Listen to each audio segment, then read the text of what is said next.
people build life and the concept of marriage only around your feelings, how you feel and how much you feel for a person. So if you feel you love somebody enough, that means you are ready for marriage.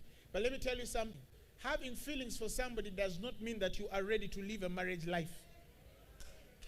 Who is listening to me? Temunti, sir. You're looking at me with these eyes of, yeah, that's true. Some of you, by the time you get married, you have loved like 20 or 30 or 40 or 50. So how do we know that this last one you want to settle down with, you're also not loving temporarily for it to die?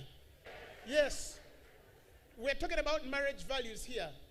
Marriage is more than the 2 hours you see on the movie.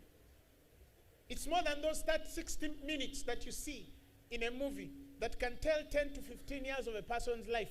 When we start to get into the detail, many of us can get married, but very few of us are mature enough to live a married life. Are you following what I'm saying? He said that it requires a certain aptitude. What is aptitude? Aptitude means a turn, a disposition, a certain kind of endowment, a certain kind of inner ability, a certain kind of capacity, capableness, tendency, inclination, a certain readiness, a certain quickness, a certain proneness, a certain propensity, a certain forte, a certain establishment that is within, that something has to first mature in you for you to go out to marry. There are things, if they're not rightly constructed in you, you cannot live a marriage life.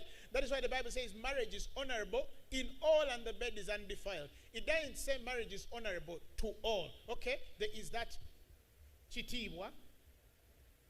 Yeah? That glory that you attract because you're married. But that's not the essence of marriage. It's not what happens on you. It's what happens in you. Tell your neighbor it's not what happens on you. Tell them it's what happens in you. Yes, it's that aptness, and that's what he's talking about. He says that before you get married, there are things that God has to do in you.